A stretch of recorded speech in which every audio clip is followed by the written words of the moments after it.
성벽이 없는 안전한 성읍이라는 제목으로 함께 은혜 나누기를 원합니다.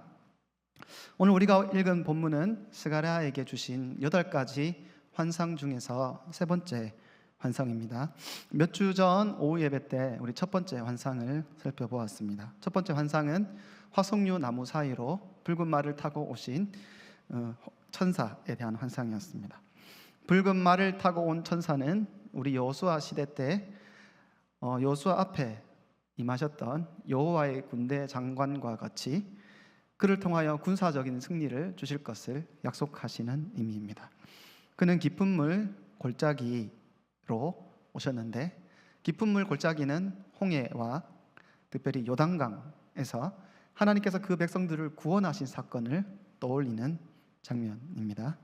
화석류 나무는 물과 나무가 풍성한 에덴 동산을 떠올리게 하는 표현입니다. 비록 예루살렘 도성은 황폐하였지만 하나님은 그 도성을 에덴 동산과 같이 회복시킬 것을 약속해 주시는 것이죠. 오늘 본문 말씀은 이 황폐한 예루살렘 도성을 어떻게 에덴 동산으로 회복하게 하실지에 대해서 조금 더 구체적으로 설명해 줍니다. 먼저 에덴 동산에 대해서 한번 살펴보기를 원하는데, 창세기 2장에 에덴 동산이 등장합니다. 이 창세기 2장에 등장하는 에덴 동산의 중요한 기능은 무엇인가 하면, 요한계시록에서 완성되어질 천국을 미리 우리에게 보여주는 역할을 하는 것입니다. 우리 창세기 2장의 에덴 동산의 모습을 간단하게 살펴보면, 창세기 2장 9절 말씀을 보면 이렇게 말합니다. 여호와 하나님이 그 땅에서 보기에 아름답고 먹기에 좋은 나무가 나게 하시니 라고 말하죠. 그곳에 좋은 나무들이 있었습니다. 그것은 좋은 열매도 있다는 의미입니다. 10절 말씀에 강이 에덴에서 흘러나와 동산을 적시고 거기서부터 갈라져 네 근원이 있으니, 에덴 동산에는 강이 4개가 있었고 물이 풍성한 곳이라고 말합니다. 12절 말씀 보면 그 땅의 금은 순금이요 그곳에는 베델리엄과 호마노도 있으며, 에덴 동산에 무엇이 있습니까? 금인데 순금이고 베델리엄과 호마노는 보석 이름들입니다. 에덴 동산은 물이 풍성하고 나무가 풍성하고 열매가 풍성한 동산이었습니다. 금은 영광스러움을 상징합니다. 그러므로 에덴 동산의 풍성함과 영광스러움은 요한계시록을 통하여 보여주시고 우리에게 약속하신 그 하나님 나라의 영광스러움과 그 나라의 풍성함을 우리에게 미리 보여주는 역할을 하고 있는 것이죠.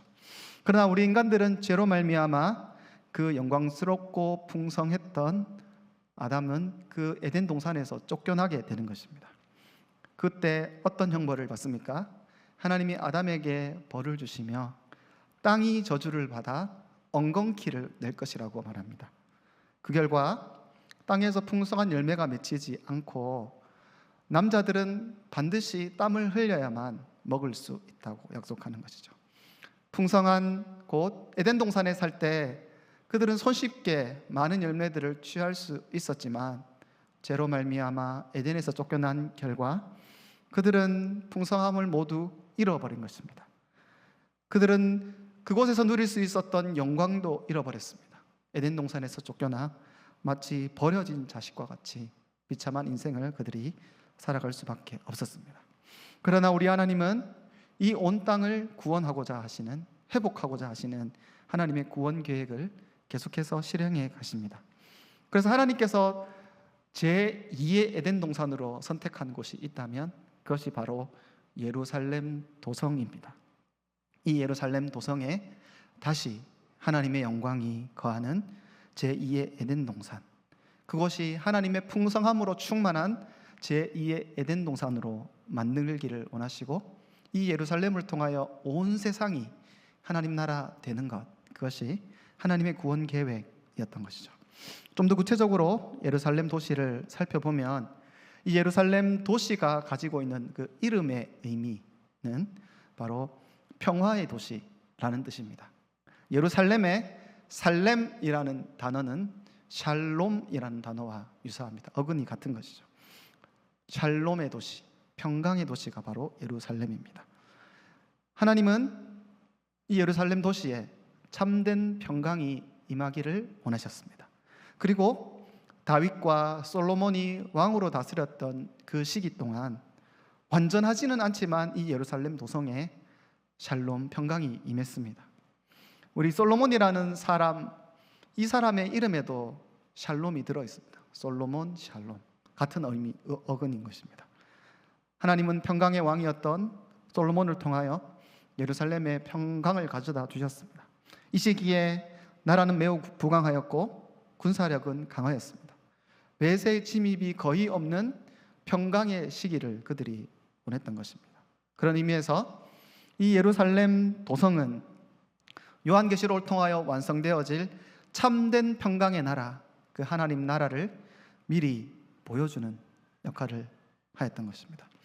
또한 하나님은 이 예루살렘 도시를 많은 도시들 가운데 선택하시고 이 예루살렘 도시에 자신의 이름을 두시기로 결정하셨습니다. 열왕기상 11장 36절 말씀을 우리 함께 읽겠습니다. 열왕기상 11장 36절 함께 읽겠습니다. 시작. 그의 아들에게는 내가 한 지파를 주어서 내가 거기에 내 이름을 두고자 하여 택한 성읍 예루살렘에서 내 종 다윗이 항상 아멘. 말씀에 이렇게 이야기합니다. 내 이름을 두고자 택한 성읍 예루살렘. 하나님은 이 예루살렘을 설명하실 때 항상 자신의 이름을 두고자 선택하였다라는 표현을 여러 번 사용하십니다. 하나님께서 이 도시에 자신의 이름을 두신다는 것이 의미하는 것이 무엇이겠습니까? 하나님은 이 예루살렘 도시에 자신의 운명을 같이 하겠다는 의미인 것입니다. 이름을 둔다는 것은 운명을 같이 한다는 것입니다. 만약 이 예루살렘이 영광을 받으면 하나님도 함께 영광을 받고, 이 도성이 멸시를 당하고 무시를 당하면 하나님도 그곳에 이름을 두셨기 때문에 함께 멸시를 당하는 것입니다. 하나님이 그곳에 자신의 이름을 두셨기 때문에 이 예루살렘의 이름을 위하여 하나님은 그 백성들을 위해 싸우시고 그 백성들을 보호하십니다. 하나님의 보호하심이 있기 때문에 그 땅에 참된 평강과 샬롬을 가질 수 있었던 것이죠.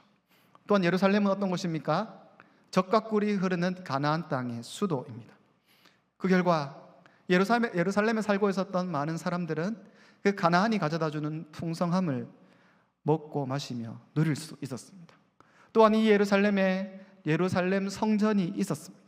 그러므로 그곳에 오는 모든 사람들은 누구나 그 성전을 통하여 하나님의 영광을 경험할 수 있었던 것이죠. 정리하면 이 예루살렘 주민들, 이 예루살렘 도성은 에덴 동산에서 있었던, 그곳에서 누릴 수 있었던 하나님이 주신 풍성함, 하나님으로부터 오는 평강, 하나님의 영광을 미리 맛볼 수 있는 곳이었고, 완성되어질 천국의 영광과 평강과 풍성함을 누릴 수 있는 것이 바로 이 예루살렘 도성이었던 것이죠. 그런데 이스라엘 백성들은 이 하나님이 주신 그 복된 땅에서 쫓겨나게 됩니다. 마치 에덴 동산에서 아담과 하와가 범죄하여 에덴 동산을 쫓겨났던 것처럼 예루살렘 주민들, 하나님의 백성들이 이 예루살렘에서 쫓겨나게 된 것이죠. 아담과 하와가 범죄하고 불순종하여 쫓겨났던 것처럼 예루살렘 주민들도 계속해서 우상 숭배를 하였고 하나님께 끝까지 범죄한 결과 예루살렘에서 쫓겨나 바벨론의 포로가 되어진 것입니다. 그러나 하나님은 그 자기 백성들, 포로되어져 고통 가운데 있는 하나님의 백성들을 회복하기를 원하셨습니다. 70년이 지났을 그때에 그들을 예루살렘으로 돌아오게 하셔서 그 예루살렘으로 돌아온 그 백성들을 통하여 다시 이 땅을 하나님의 영광과 하나님의 평강과 하나님의 풍성함이 거하는 땅으로 만들어 가기를 원하셨던 것이죠. 그리고 그들이 돌아와서 성전 건축을 시작하며 그 땅의 회복하는 일을 시작하였습니다. 그런데 이렇게 예루살렘 재건을 위하여 돌아온 하나님의 백성들, 그들 마음에 큰 고민이 있었습니다. 그것은 무엇인가 하면 그들의 마음에 있었던 두려움이라는 것이죠. 그들이 가장 먼저 하라고 부름받은 일이 무엇인가 하면 성전을 건축하는 일이었습니다. 성전을 건축했던 그들의 마음에 이런 마음이 들었을 것입니다. 내가 이렇게 열심히 성전 건축을 하면 뭐하나? 우리는 힘이 약해서 또다시 힘이 강한 나라가 우리를 쳐들어오면 우리 도시는 무너지고 성전은 또 무너질 수밖에 없을 텐데, 이렇게 우리가 힘을 내고 수고하여 우리가 희생하여 성전 건축을 하면 또다시 무너질 수밖에 없는 그 성전 건축을 하는 것이 맞는가? 우리의 수고와 노력이 헛수고가 되지 않을까 하는 마음이 그들 마음에 있었던 것이죠. 사랑하는 성도 여러분, 혹시 교회를 하며 주님을 섬기며 이런 회의감을 가져본 적이 있지는 않으십니까? 내가 열심히 교회 일을 하고 교회를 섬기면 뭐하나? 아무런 변화도 일어나지 않는데, 내가 열심히 섬기면 뭐하나? 아무런 소용도 없는데, 내가 영혼들 이렇게 열심히 섬겨서 우리 사랑방 식구들, 주일학교 아이들 섬기면 뭐하나? 어차피 아무런 변화도 일어나지 않는 것처럼 보이는데, 이렇게 우리는 열심히 사역하고 있지만 우리 마음속에 많은 회의감을 품고 살아가는 것입니다. 또 많은 사람들이 우리가 하고 있는 이 사역의 회의적인 이유는 두려움 때문일 것입니다. 이방 민족이 우리를 공격하면 우리는 또다시 도시가 멸망할 수밖에 없는데 라는 그런 두려움을 그들이 품고 살아가기 때문에 그 마음에 가득했던 그 두려움이 그들이 성전 건축하는 일, 주를 섬기는 일에, 헌신하는 일에 큰 걸림돌이 되었던 것이죠. 이처럼 하나님의 백성들, 특별히 제자로 부름받은 우리가 주를 위해 헌신하는 일에 있어서 이 두려움의 문제라는 것을 잘 해결하지 못하면 우리는 주를 위해 살아갈 수가 없습니다. 미래에 대한 두려움으로 가득한 사람들은 자신의 시간과 재정을 주님께 드리는 것이 정말 어렵습니다. 하나님으로부터 분명한 비전을 받았지만 두려움이 우리의 마음을 사로잡는 순간 우리는 한 걸음도 하나님 앞에 나아갈 수 없는 것이죠. 그러므로 예수님의 제자로 부름받은 우리는 우리의 인생에 찾아오는 이 두려움의 문제를 말씀을 통하여 잘 해결하고 정리할 수 있어야 하는 것입니다. 그런데 이렇게 두려움과 회의감에 사로잡혀 있었던 당시 그 백성들 가운데 우리 하나님은 환상으로 다시 찾아오셨습니다. 오늘 본문 스가랴 2장으로 돌아오면 하나님께서 그 스가랴에게 찾아와 환상을 보여주셨습니다. 2장 1절, 내가 또 눈을 들어본 즉 한 사람이 측량줄을 그의 손에 잡았기로. 2절, 내가 어디로 가느냐 물은 즉 그가 내게 대답하되 예루살렘을 측량하여 그 너비와 길이를 보고자 하노라 라고 말할 때에, 1절에 보면 스가랴가 눈을 들어 보았는데 한 사람이 나타납니다. 그 사람이 무엇을 하고 있냐 하면 손에 측량줄을 붙잡고 있는 것입니다. 그때에 다른 한 사람이 지금 어디로 가고 있느냐 물어보니 나는 지금 예루살렘으로 가고 있고 거기서 그 예루살렘의 너비와 길이가 어떠한지 측량하려고 한다 라고 말하는 것이죠. 여기 1절에 나오는 측량줄을 잡은 사람이 누구인가에 대한 많은 논의가 있었습니다. 많은 학자들은 이렇게 이야기합니다. 그가 성육신 하기 전에 이 땅에 오신 예수 그리스도 그분을 가리킨다 라고 말하는 것이죠. 우리 1장에 보면, 스가랴 1장에 보면 화석류 나무 사이로 붉은 말을 타고 오신 그분과 동일한 인물이라고 말합니다. 예수 그리스도 그분이 황폐하여진 예루살렘 도성에 측량줄을 잡고 오신 것입니다. 우리 예수님께서 측량줄을 잡고 황폐하여진 예루살렘 도성에 오신 것, 그것이 의미하는 것이 무엇이겠습니까? 우리 주님이 황폐해진 이 예루살렘 도성을 다시 재건하겠다, 그 일을 시작하겠다라는 의미로 오시는 것입니다. 만약 어떤 위대한 건축가가 도면을 그리기 시작했다면, 또는 완성된 도면을 사람들에게 보여주기 시작했다면 그것이 의미하는 것이 무엇이겠습니까? 그것을 지켜보는 사람들의 마음에 우리가 조금만 기다리면 아주 위대한 건축물이 우리 앞에 나타날 것이다 라고 모든 사람들은 그렇게 기대할 수 있는 것이죠. 하나님께서 스가랴를 통하여 보여주신 그 환상, 스가랴를 통하여서 그 환상에 대하여 들은 사람들의 심령 가운데 큰 기대감이 생기기 시작했을 것입니다. 우리 눈앞에 이렇게 황폐하여진 이 도성을 우리 주님이 다시 오셔서 재건하기 시작했구나. 그들의 마음에 기대감이 생기기 시작했던 것입니다. 그때 또 다른 천사가 등장합니다. 우리 3절에서 5절 말씀 우리 같이 한번 읽겠습니다. 3절입니다. 시작. 내게 말하는 천사가 나가고 다른 천사가 와서 그를 맞으며 이르되 너는 달려가서 그 소년에게 말하여 이르기를 예루살렘은 그 가운데 사람과 가축이 많으므로 성곽이 없는 성읍이 될 것이라 하라. 여호와의 말씀에 내가 불로 둘러싼 성곽이 되며 그 가운데서 영광이 되리라. 아멘. 하나님 말씀하십니다.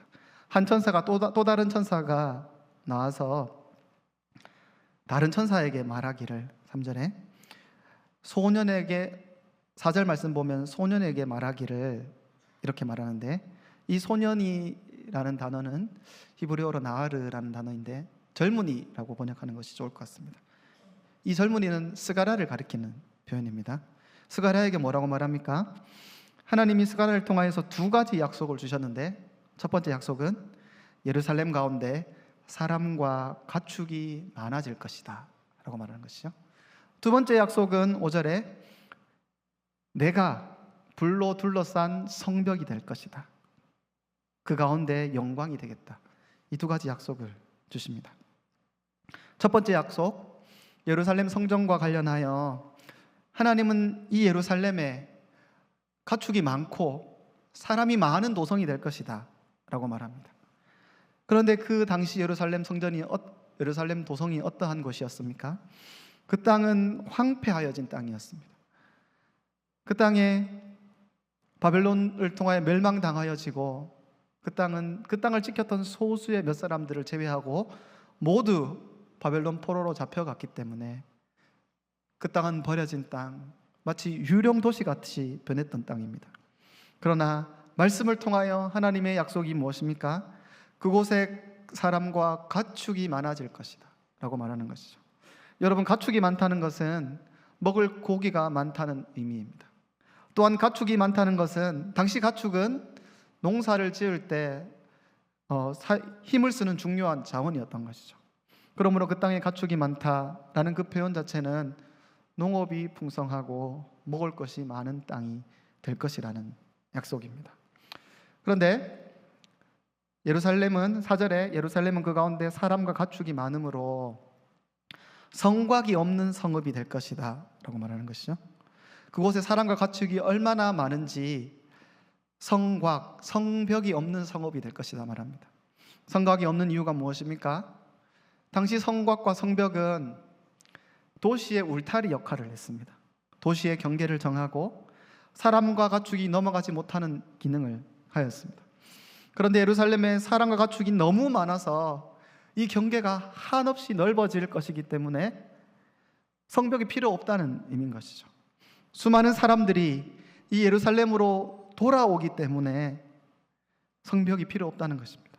하나님은 이 예루살렘에 사람이 많은 풍성함, 하나님의 영광을 누릴 수 있게 되는 그 에덴으로 회복할 것을 말씀을 통하여 약속해 주십니다. 5절 말씀을 보면 그 예루살렘을 통하여 예루살렘 도성을 향해 이렇게 말합니다. 내가 불로 둘러싼 성곽이 되며 라고 말하는 것이죠. 4절 말씀에 성곽이 없는 도시가 되겠다는 이 말씀을 들었던 사람들의 마음에 이런 마음이 생기는 것입니다. 만약 우리 이 도시에 우리를 지켜줄 성벽이 무너지고 이 성벽이 없으면 우리가 너무 위험한 것이 아닙니까? 우리를 지켜줄 성벽조차 없으면 우리가 너무 위험한 것이 아닙니까? 라는 그런 마음이 들 수 있는데 이러한 질문, 이런 물음을 가지고 있는 사람들에게 우리 하나님이 이렇게 대답하십니다. 이 내가는 여호와 하나님이십니다. 여호와 내가 불로 둘러싼 성곽이 될 것이다. 비록 눈에 보이는 성곽, 성벽은 없지만 하나님이 성벽이 되셔서 이 도시를 지켜주시겠다는 약속인 것이죠. 그런데 하나님께서 이 성곽을 설명하시며 불로 둘러싼 성곽이라고 말합니다. 구약 성경에서 불은 하나님의 임재의 상징이었습니다. 모세가 떨기나무 앞에 섰을 때 하나님은 불로 임하셨습니다. 엘리야가 하나님 앞에 기도할 때 제단에 불이 떨어지며 하나님이 그들 가운데 임재하심을 나타내 보여주셨습니다. 하나님이 말씀하시기를 내가 불로 둘러싼 성곽이 되겠다는 약속의 말씀은 하나님이 반드시 그 백성들 가운데 임재하셔서 그들을 지키시겠다는 약속입니다. 또한 이 불은 에덴 동산을 지켰던 불칼을 떠올립니다. 창세기 3장 24절 말씀을 보면 이같이 하나님이 그 사람을 쫓아내시고 에덴 동산 동쪽에 그룹들과 두루 도는 불칼을 두어 이 에덴 동산을 지키게 하셨습니다. 하나님은 이 동산 오른쪽에 불칼을 두어 그곳으로 들어오는 사람들을 막고 에덴 동산을 지키셨다 말합니다. 하나님께서 직접 이 예루살렘 도성에 불로 둘러싼 성벽이 되겠다고 하신 약속은 스스로 그 백성들을 지키겠다는 약속이신 것이죠. 또한 불로 둘러싼 성벽, 성곽은 이스라엘 백성들이 광야에 40년 동안 있으며 하나님께서 그들에게 구름 기둥과 불 기둥으로 인도하신 사건을 떠올립니다. 하나님께서 그들의 진영 앞에 구름 기둥과 불 기둥으로 인도하시고 그들과 함께 하시면 낮의 해와 밤의 달도 그들을 해하지 못하였던 것입니다. 그 어떤 대적들도 하나님의 백성들을 공격하지 못하게 그들을 지켰던 것이죠. 이 약속을 들었던 하나님의 백성들, 특별히 하나님께서 친히 스스로 불로 둘러싼 성벽이 되겠다는 그 약속의 말씀을 들었던 하나님의 백성들의 마음에 어떤 마음이 들었겠습니까? 얼마 전까지만 해도 우리는 나라 잃은 백성들인데 삶의 터전을 잃어버리고 포로 같은 인생을 살아갔던 사람들인데 비록 지금 우리가 고향에 돌아왔지만 우리는 언제 다시 무너질지 모르는 연약한 사람들인데 우리 하나님께서 친히 불로 둘러싼 성벽이 되어주겠다 약속하시니 그들의 마음속에 가득했던 두려움은 다 떠나가고 그들의 심령 가운데 하늘로부터 오는 평강, 샬롬이 임하였을 줄 믿습니다. 하나만 더 살펴보면 2장 5절 마지막에 내가 불로 둘러싼 성곽이 되며 그 가운데서 영광이 되리라 라고 말씀하십니다. 예루살렘 바깥 외부는 하나님이 친히 불로 둘러싼 성벽이 되실 것이고 그 내부에 그 가운데 하나님이 영광이 되겠다라고 약속하십니다. 하나님께서 친히 그 예루살렘 도성에 오셔서 그 황폐한 땅 가운데 영광이 되실 것입니다. 그런데 이 약속은 어쩌면 그들이 진행하고 있었던 성전 공사가 완성되어질 것에 대한 약속입니다. 성전은 무엇입니까? 하나님의 영광이 머무는 장소입니다. 하나님은 예루살렘 한가운데 예루살렘 성전을 세우시고 그 성전을 완성하게 하심으로 그곳에 영광으로 임하실 것입니다. 내가 그 가운데 영광이 되리라는 말씀은 지금 열심히 성전 공사를 하고 있는 그들에게 이 성전이 완성되어질 것을 약속해 주는 것이죠. 이를 통하여 성전이 완성되어지고 예루살렘 도성이 재건되어짐으로 말미암아 에덴 동산이 금과 보석으로 가득하여 영광스러웠던 것처럼 예루살렘 도성을 다시 영광스럽게 변화시키겠다는 그 약속, 그것을 성취하시겠다는 것이죠. 이렇게 예루살렘에 대한 약속, 그 땅은 풍성하고 그 땅은 영광스럽고 그 땅은 참된 평강이 임하는 도시가 될 것이란 이 하나님의 약속이 어떻게 성취되어졌습니까? 구약 성경의 모든 약속들은 1차적으로 예수 그리스도를 통하여 성취되어집니다. 이 땅에 오신 예수 그리스도는 우리에게 복음을 가져다 주셨습니다. 그리고 복음을 받아들인 우리를 영적 예루살렘 주민이 되게 하셨습니다. 사도행전을 읽어보면 예수 그리스도를 믿은 사람들이 어떻게 됩니까? 예수 그리스도를 믿은 하나님의 백성들의 숫자가 기하급수적으로 늘어납니다. 그리고 사도행전을 보면 처음 복음을 받아들였던 사람들은 예루살렘 주민들이었는데 그들이 땅끝까지 흩어져 복음 전하며 수많은 사람들이 하나님께로 돌아오는 것이죠.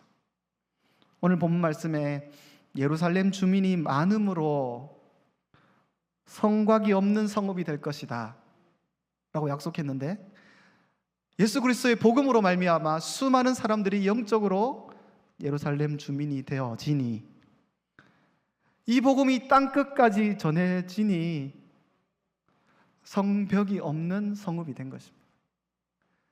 예루살렘 주민이 땅끝까지 들어오게 된 것이죠.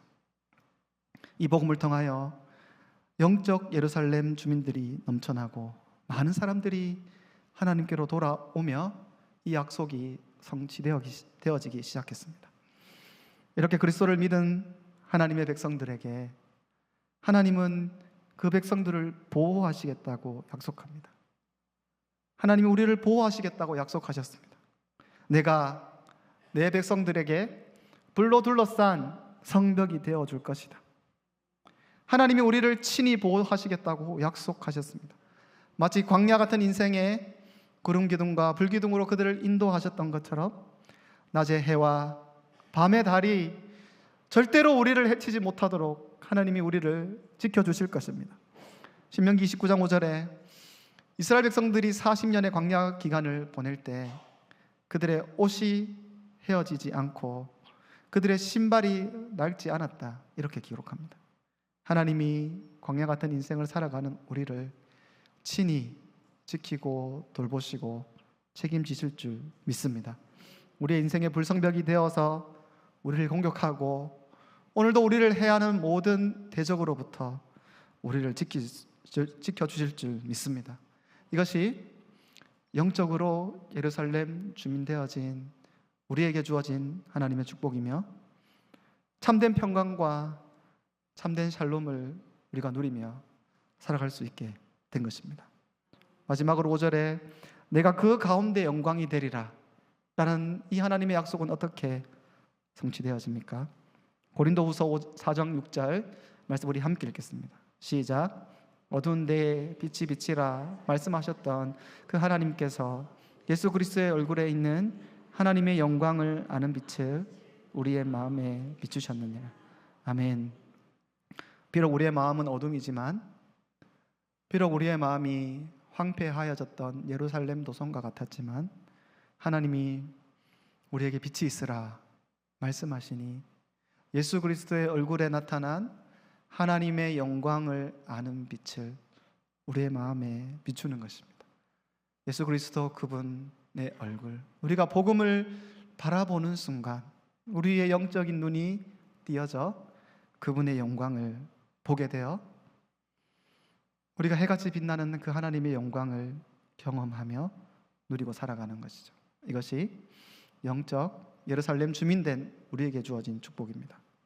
최종적으로 이 예루살렘에 대한 약속은 요한계시록 21장에 가면 그 예루살렘을 향한 최종적인 약속이 완성되어집니다. 요한계시록 21장 2절 한 절만 더 읽겠습니다. 시작. 내가 또 봄에 거룩한 성 새 예루살렘이 하나님께로부터 내려오니 그 준비한 것이 신부가 남편을 위하여 단장한 것 같더라. 아멘. 하나님께서 사도 요한에게 보여주신 환상 가운데 거룩한 성 새 예루살렘이 하늘에서부터 내려오는 것을 그가 봅니다. 그것은 완성되어진 하나님 나라를 가리키는데 그 나라를 바라보며 새 예루살렘이라고 말하는 것이죠. 왜 그 천국을 새 예루살렘이라고 표현할까요? 그것은 분명히 오늘 우리에게 주신 이 약속의 말씀, 예루살렘이 회복되어질 것이라는 이 약속의 말씀, 그 땅은 모든 것이 풍성하고 그곳에 하나님의 영광이 있고 참된 평강이 임하는 그 예루살렘이 회복되어질 것이라는 그 약속이 궁극적으로 최종적으로 하나님 나라에 가면 완성되어진다는 것을 우리에게 알려주기 위함일 것입니다. 하나님 나라는 에덴 동산을 통하여 시작되어졌고 예루살렘 도시를 통하여 부분적으로 나타났고 하나님은 스가랴를 통하여 그 나라의 완성을 우리에게 약속하셨고, 예수 그리스도 그분이 이 땅에 오시며 그 나라가 시작되어졌고, 우리 주님 다시 오실 그때에 그 나라가 완성되어질 줄 믿습니다. 사랑하는 성도 여러분, 그 나라가 이미 시작되어졌습니다. 우리는 믿음으로 이미 영적 예루살렘 주민이 되었습니다. 우리는 이미 하나님 나라의 풍성함을, 그 나라의 영광을, 그분으로부터 오는 평강을 누리며 살아가는 예루살렘 주민이 되었습니다. 그리스도께서 이 땅에 오셔서 이미 측량줄을 잡고 이 땅에 오셔서 이 예루살렘 도시가 회복되어지는 일을 시작하셨습니다. 이 환상, 예루살렘이 회복되어질 것이라는 이 환상을 보고 들었던 그 백성들의 마음에 어떤 마음의 변화가 일어났겠습니까? 그들은 16년 동안 성전 건축을 미뤄두고 있었던 사람들인데, 하나님이 그들에게 주신 사명을 모른 채 하며 살아갔던 사람들인데, 그들은 전쟁이 나면 또 이 도성이 무너지면 어떻게 하나 두려워하던 사람들이었는데, 나의 수고와 헌신이 무슨 의미가 있는가 회의적이었던 사람들이었는데, 그들에게 하나님은 환상으로 찾아와 이 도성이 회복되어질 것을 약속하시는 것입니다.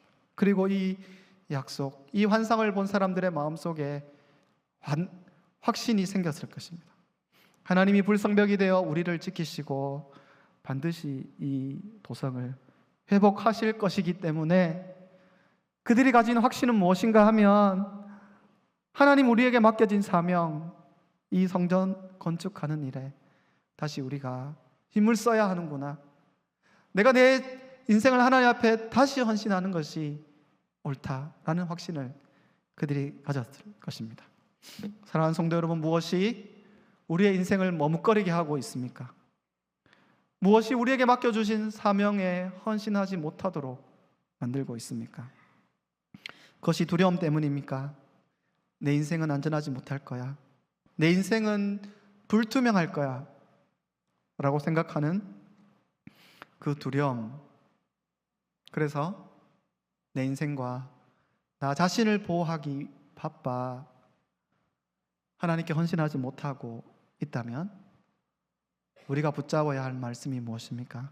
하나님이 친히 불로 둘러싼 성곽이 되어 우리를 지키실 것입니다. 우리의 미래도 지키실 것입니다.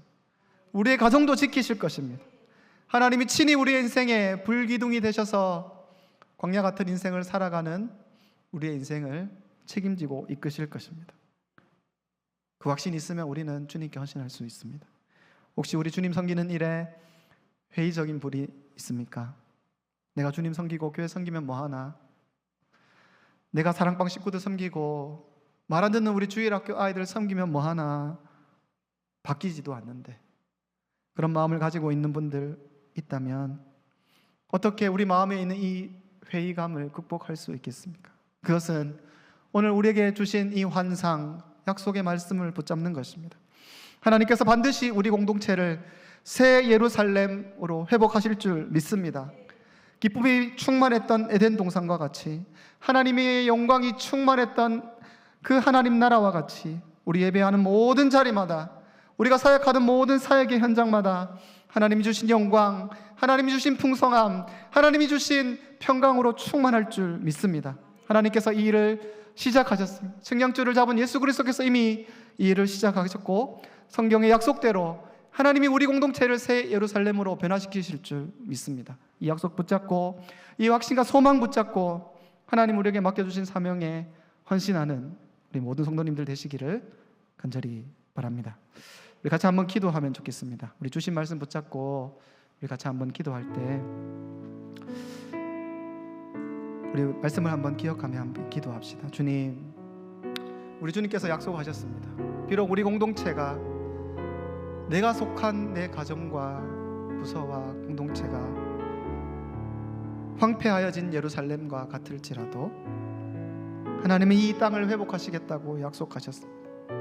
주님, 우리 가정에, 우리 부서에, 우리 사랑방에, 우리 교회에, 하나님 이 땅에 하나님을 약속하신 말씀과 같이 회복의 은혜가 임하게 도와주옵소서. 주님이 주신 풍성함과 평강과 영광을 경험하는 그런 공동체 되게 도와주옵소서. 주께서 측량지를 잡고 이 일을 시작하셨사오니 완성하여 주옵소서. 다 같이 주여 한번 간절히 부르짖고 합심하여 기도하겠습니다. 주여, 은혜가 풍성하신 하나님 아버지 감사합니다. 오늘도 말씀으로 우리 가운데 찾아와 은혜 내려주신 하나님 아버지께 감사와 영광과 찬송을 올려드립니다. 하나님, 우리가 살아가는 우리의 인생은 하나님 황폐해진 예루살렘 도성과 같이 우리가 살아가는 곳곳마다 하나님 황폐해진 모습들을 발견하게 됩니다. 우리의 마음이 무너져 있고 하나님 가정마다 하나님 무너진 모습들이 발견되어집니다. 공동체마다 문제가 발견되어집니다. 한국교회 가운데 여러 가지 문제들이 있습니다. 하나님, 이 땅을 바라보면 우리가 소망을 잃어버릴 때가 많습니다. 하나님, 예루살렘 그 도성의 주민들처럼 하나님 우리 마음속에 두려움이 있습니다. 우리의 마음속에 회의감이 있습니다. 하나님은 두려움 때문에 우리가 오늘도 주님을 위하여 한 발자국도 나아갈 수 없고 하나님, 회의감 오늘도 우리를 낙심하게 만듭니다. 오늘도 그러므로 우리가 주님 우리에게 주신 약속의 말씀과 이 환상을 붙잡고 살아가기를 원합니다. 하나님 주신 약속, 내가 불로 둘러싼 성벽이 되겠다고 말씀하셨던 것처럼 하나님 우리의 인생을 지키겠다 약속하신 그 하나님의 약속을 붙잡고 믿음으로 우리가 다시 헌신한 우리를 되어줄 수 있도록 도와주옵소서. 미래에 대한 두려움, 인생에 대한 두려움, 저자락 같은 두려움, 아무도 우리를 책임져 주시지 않을 것 같은 그런 두려움에 사로잡혀 있는데 하나님, 나이가 들어갈수록 더 두려워져 가는데 하나님, 실패할수록 두려움이 생겨가는데 우리의 인생을 바라볼 때마다, 우리의 처지를 바라볼 때마다 하나님 더 두려움은 커져가는데 하나님, 이 두려움을 이기고 하나님 다시 헌신할 수 있는 유일한 길은 하나님의 약속을 말씀을 붙잡는 것 외에 없습니다. 신이 우리의 인생에 찾아오셔서 불로 둘러싼 성벽이 되겠다고 약속하셨던 것처럼 광야의 불기둥과 구름기둥과 같이 우리의 인생을 지키시고 인도하시겠다고 약속하신 그 약속 붙잡고 하나님, 오늘도 우리가 다시 주님께 헌신한 우리에게 도와주옵소서. 너의 모든 염려를, 너의 두려움을 주님께 맡기라. 주께서 우리를 보살피겠다고 약속하신 그 말씀 붙잡고 살아가는 우리에게 도와주옵소서. 하나님, 우리가 수고하고 헌신하도 하나님 우리의 마음속에 회의감이 찾아올 때가 참 많습니다. 그러나 우리가 붙잡을 수 있는 것은 하나님의 그 회복에 대한 약속, 하나님 이 땅을 새롭게 하시겠다는 약속, 하나님 이 땅이 하나님의 나라로 풍성하여지고 이 땅이 하나님의 영광이 고하고 하나님 주신 참된 평강을 누리게 하겠다고 약속하신 이 약속 말씀 붙잡고 다시 한 번 더 이 비전에 헌신하는 우리 모든 성도들 되어질 수 있도록 주여 도와주옵소서. 하나님, 우리의 상황에 뛰어넘어 일하실 그 주님을 바라보며 주님을 위해 살아가기를 결단하는 우리 모든 성도들 되어질 수 있도록 주여 은혜를 내주시고 역사하여 주옵소서. 은혜가 풍성하신 하나님 아버지 감사합니다. 말씀으로 찾아와 주셔서 스가랴에게 주신 그 환상을 통하여 오늘도 우리에게 약속하시고 꿈과 환상을 보여주시니 감사합니다. 하나님, 우리가 살아가는 우리의 인생이 멸망당하여 황폐하여진 예루살렘 도성과 같을 때가 많습니다. 우리의 심령도 다 황폐해져 있고 가정마다, 교회마다, 공동체마다, 부서마다, 사랑방마다 하나님 황폐하여진 모습을 볼 때 우리의 마음에 참 낙심과 또 두려움이 찾아옵니다. 그런데 하나님, 오늘도 이 약속의 말씀으로 내가 이 공동체를 새 예루살렘 되게 하겠다 약속하신 그 하나님의 약속의 말씀을 붙잡고 우리가 오늘도 다시 일어납니다. 혹시 두려움 가운데 사로잡혀 있는 성도들 있다면 스가랴에게 찾아오셔서 환상을 보여주셨던 것처럼 하나님이 불로 둘러싼 성벽이 진이 되겠다고 약속하신 것처럼 그 약속의 말씀이 우리 심령 가운데 깊이 심겨지게 도와주옵소서. 미래에 대한 두려움, 인생에 대한 두려움 찾아올 때마다 하나님이 오늘도 우리의 인생을 지키고 붙잡고 계시다는 그 약속의 말씀 붙잡고 낙심하지 않고 일어서는 우리 성도들 되게 도와주옵소서. 인생의 회의감이 찾아올 때 하나님, 오늘도 우리가 이 약속의 말씀 붙잡습니다. 이 땅을 사람과 가축이 풍성한 땅으로, 하나님의 영광이 거하는 땅으로, 하나님의 평강이 임하는 땅으로 회복하시겠다는 그 약속 붙잡고 복음을 위하여 다시 헌신하기를 결단하는 우리 모든 성도들 되게 도와주옵소서.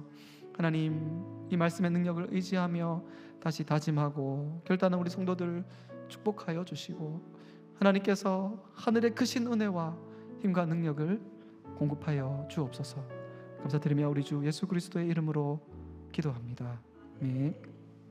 주 예수 그리스도의 은혜와 하나님 아버지의 크신 사랑과 성령의 교통하심이 황폐한 인생을 살아가지만 그 에덴의 풍성함과 영광과 평강을 다시 회복하시겠다는 약속 붙잡고 그의 새 예루살렘을 소망하며 맡겨진 자리에서 사명 감당하며 살아가기로 결단하는 부강교회 모든 성도들 머리 위에 이제로부터 영원토록 함께 있을지어다. 아멘.